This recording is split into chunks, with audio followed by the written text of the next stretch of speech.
जो दिलचस्प बात क्या है कि एक तरफ पीटीआई कह रही है कि वो जा रहे हैं कहाँ, सुप्रीम कोर्ट में, और सुप्रीम कोर्ट को कहेंगे जी हमारे रेजिग्नेशन जो हैं वो एक्सेप्ट करवाएं। मगर ये पहली दफ़ा तो नहीं है, वो तो पहले भी ये हाई कोर्ट में, इस्लामाबाद हाई कोर्ट में ये फैसला हुआ था कि आप जाते क्यों नहीं है वहाँ, आप यहाँ आके हमारे पास आ जाते हैं, वहाँ जाए ना, वहाँ जाके और अपने रेजिग्नेशन असेंबली में जाके दें। अब वो कहेंगे जी हम तो गए थे आपके कहने पे, मगर वहाँ तो हमें दरवाजे बंद किए थे, अंदर नहीं बढ़न दे रहे। ठीक, अच्छा, उधर से फिर प्रेसिडेंट साहब ने अब कॉल कर लिया, और वो स्पीकर साहब जो हैं अब वो सोचना पड़ेगा कि मैं प्रेसिडेंट का ऑर्डर ओबे करता हूँ या मैं कहता हूँ नहीं, प्रेसिडेंट के पास पावर्स ही नहीं है, या मैं, वो कहते हैं खोलो, दरवाजे खोल के फिर बंद कर देंगे, कहने जी सी खोलिया सी तो फिर मेरे को हक है बंद करना, तो मैं बंद करता है, होने दसो। तो ये गेम्स चल सकती हैं अगर नीयतें ख़राब हो ना, तो आइन बेचारी की धज्जियाँ सारी साइड्स करती, उड़ा देती हैं, और यही हो रहा है, पंजाब में भी यही हो रहा है और इस्लामाबाद में भी यही हो रहा है। अच्छा सेठी साहब, आज तक को तो जो सूरत हाल है वो ये है कि परवेज़ इलाही जो हैं वो कह रहे हैं कि हम, उन्होंने ट्वीट भी किया, उन्होंने कहा है कि इमरान खान के साथ हम दिलो जान से खड़े हैं। आज जो पार्लिमानी पार्टी का इजलास हुआ उसमें भी 10 लोग उनके साथ मौजूद थे, और उन्होंने भी कहा दिलो जान के साथ उन्होंने भी कहा है जो 10 लोग हैं वो भी उस इजलास में उन्होंने कहा है कि हम परवेज़ इलाही के साथ खड़े हैं, जो परवेज़ इलाही को हमने जो है वो सारे इख्तियारात सौंप दिए हैं, जो वो फैसला करें। लेकिन दूसरी तरफ एक सीट एडजस्टमेंट वाला मामला भी चल रहा है। तो सीट एडजस्टमेंट वाला मामला ये है कि 15 विफाक में सीटें चाहिए इनको, और 30 के करीब इनको सूबों में चाहिए, जो सेटलमेंट ये मांग रहे हैं, सेटलमेंट मांग रहे हैं इस पे। क्या कोई सेटलमेंट इस पे हो पाएगी? कोई बीच का रास्ता कोई निकल आएगा? कोई थोड़ी बहुत नहीं हो पाएगी। तो तब क्या सिचुएशन होगी अगर सेटलमेंट नहीं होगी? स्टेटस को चलेगा, परवेज़ इलाही कहेगा मेरी गल नहीं तुसी मनदे, मैं नहीं डिसॉल्व करता, मगर मैं आपके साथ हूँ, जब आप कहेंगे मैं कर दूंगा, मगर मैं तो कितनी दफ़ा कहा पहले हमारे साथ सेटल तो करें। तो ना सेटलमेंट होगी ना डिसॉल्व होगा। हर जगह पे हर बंदा एक तरफ कहता है मैं तैयार हूँ ये करने के लिए, फेडरल गवर्नमेंट कहती है हम तैयार हैं गवर्नमेंट की छुट्टी करा के अपनी गवर्नमेंट बनाने में, ये कहते हैं हम तैयार हैं डिसॉल्व करने के लिए, हो कुछ नहीं रहा है। और उधर से ये कमेटियाँ बनती जा रही हैं, और बेसिकली हो क्या रहा है कि स्टेटस को रखा जा रहा है।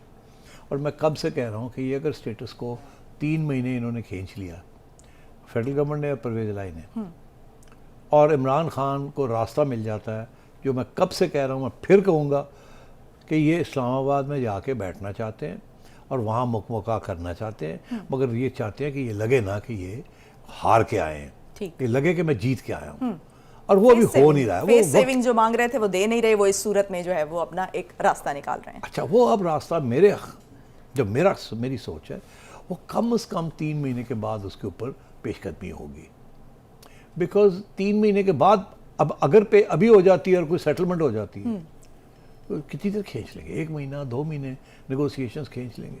तो ये अगर मार्च तक नेगोशिएशन सेटल हो जाती है तो फिर तो इलेक्शन कराने पड़ जाएंगे ना जल्दी, ज़ाहिर है सेटलमेंट होगी कहीं, तो फिर तो अप्रैल में रिजॉल्व करके इलेक्शन कराओ जो खान साहब चाहते हैं, और वो कहते हैं हम खींचेंगे। तो इसलिए फेडरल गवर्नमेंट खान साहब के साथ लारी लप्पा लगाएगी, कहेगी हम तो तैयार हैं, मगर बेसिकली कोई इनके साथ खान साहब के साथ कंसेशन नहीं दी जाएगी कम से कम अप्रैल तक। फिर ये सिंसियरली बात शुरू हो जाएगी, बिकॉज वो चाहेंगे ना कि ये आके अब बैठे और केयर टेकर गवर्नमेंट की बात करें ताकि आगे मसले ना बने। मगर फिर इसका ये मतलब है इलेक्शन तो जुलाई अगस्त में चलेंगे ना, 90 दिन तो चाहिए होंगे ना। अगर अप्रैल में सेटलमेंट होती है, मई जून जुलाई अगस्त, और इलेक्शन कमीशन ने पहले ही 7 महीने का कहा हुआ है। तो ये सारी चीज़ें घूम रही हैं। इलेक्शन नहीं होनी, डिसोल्यूशन नहीं होनी, सारी डिसोल्यूशन इकट्ठी होंगी असेंबलीज की, और जब वक्त आएगा, और वो वक्त अभी नहीं है। ठीक, सीधी सी बात। अच्छा, तो सेठी साहब एक और ऑप्शन जिस पर लोग बात कर रहे हैं कि अगर ये डेडलॉक इतना ज़्यादा बरकरार रहता है, जैसे अभी आपने भी कहा कि 3 महीने ये सिचुएशन, ये खींचातानी चली रहेगी, तो अगर ये सिचुएशन और ये डेडलॉक बरकरार रहता है तो फ़ौज की मुदाखलत का कुछ ऑप्शन हो सकता है? देखिए, अगर तो इस खींचातानी जो आप कह रहे हैं और ये इंस्टेबिलिटी जो क्रिएट हो रही है, इसके साथ अगर एक मईशत जो है उसको नुकसान होता है और महंगाई बढ़ जाती है, डिफ़ॉल्ट की तरफ हम पहुंचते हैं और शोर शराबा पड़ जाता है कि जी डिफ़ॉल्ट, जो कि अभी पड़ा हुआ है मगर उस तरीके से नहीं पड़ा हुआ, और इस इंस्टेबिलिटी की वजह से ये सब कुछ हो रहा है। और दुनिया वाले कह रहे हैं कि आपका तो मुल्क स्टेबल ही नहीं है, आपको हमने क्या देना है, हमें तो पता नहीं आप रहेंगे नहीं रहेंगे, कौन आएगा कौन जाएगा, किसके साथ मुआहदा करें। तो फिर ज़रूर ये बात इस्टेब्लिशमेंट के सर्कल्स के अंदर डिस्कस होनी शुरू हो जाएगी। ये बात छोड़ दें कि नए साहब आ गए हैं और उनको वक्त लगेगा, नहीं, वो सारा वक्त तैयार होते हैं, उनकी पूरी ड्राइंग बोर्ड्स के ऊपर प्लान्स बने हुए होते हैं, backup plans, options, plan A, plan B. तो वो क्या करेंगे कि मजबूरी के तौर पे वो कहेंगे निकालो ना यार प्लान ए, अच्छा नहीं इसका तो टाइम ख़त्म हो गया, प्लान बी वाला जो है वो निकाल लो, प्लान बी को ज़रा अमेंड कर लो कि अगर ये ऐसे ही चलता रहा तो फिर क्या हम कर सकते हैं इंटरवेंशन, अगर हम इंटरवेंशन करते हैं तो किस किस्म की करेंगे, कितनी देर के लिए होगी, उसकी लीगैलिटी के बारे में हमें बताओ। वो फिर एक्सरसाइज शुरू हो जाएगी और उस एक्सरसाइज को कंप्लीट करने में कम से कम 2-3 महीने भी लगते हैं, बिकॉज काफ़ी कॉम्प्लिकेशन है ना, क्योंकि जो बंदा इंटरवेंशन करेगा वो फिर मारा ना जाए ना, क्योंकि बड़े मसले हैं इस मुल्क के, पता लगे जी इंटरवेंशन होगी तो फिर पट्ठा बह गया, तो और मसले बन जाते हैं। तो इसलिए ये सब चीज़ें वक्त लगता है। फौरी तौर पे मुझे कोई इंटरवेंशन नज़र नहीं आ रही। ठीक हो गया। इंटरवेंशन से मुराद मेरा ये है कि कोई मार्शल लॉ नज़र नहीं आ रहा, राइट। मगर इसका ये मतलब नहीं है कि फिर फौज के जो लीडर्स हैं वो फिर थोड़े बहुत एक्टिव हो जाएं। अभी तो वो कह रहे हैं ना कि हम इनएक्टिव हैं, फिर एक्टिव हो जाएं, फिर उनकी मुलाकातें हो जाएं, इधर उधर शुरू हो जाएं कि जी इन सबको बैठा के कोई knock the some sense into the head, हाँ करो इस तरह, मुल्क तबाह हो रहा है, तुसी भी समझो तो तुसी भी समझो, तो बैठो आपस में मसला हल करो। और जो लोग नहीं बैठने के लिए तैयार होंगे फिर उनके ऊपर और भी तलवारें हैं चलाने के लिए, किसी की ऑडियो आती है तो किसी की वीडियो आती है, तो फिर वो प्रेशर आने शुरू हो जाएंगे, क्योंकि ऑडियो और वीडियो सिर्फ उनके पास है और किसी के पास नहीं है। सही। अच्छा, मार्शल लॉ का तो आपने वो कहा कि मार्शल लॉ के चांसेस नहीं है, अभी तक कोई चांस होगी तो मैं बता दूंगा तुम्हें। ठीक है, आपने मुझे बताना है। हाँ, मैं बिल्कुल ऑप्शन सी लेके बैठा हुआ हूँ। ठीक, अच्छा, you have some plans. Oh yes, absolutely. Okay. और आपने कहा कि इंटरवेंशन हो सकती है, अगर ये डेडलॉक बरकरार रहता है तो इंटरवेंशन हो सकती है, लेकिन एक तीसरी बात भी की जा रही थी और काफ़ी अरसे से हम ये सुन रहे थे, जब सदारती निज़ाम की भी बातें हो रही थी, एक टेक्नोक्रेट सेटअप की भी बात हो रही थी, जब सदारती निज़ाम लाने की बात की जा रही थी और 18वीं तरमीम को पलटने की बात की जा रही थी कि उसको रूल आउट कर दिया जाएगा और सदारती निज़ाम, लेकिन एक दूसरी ऑप्शन पर भी गौर किया जा रहा था कि टेक्नोक्रेट सेटअप लाया जाए।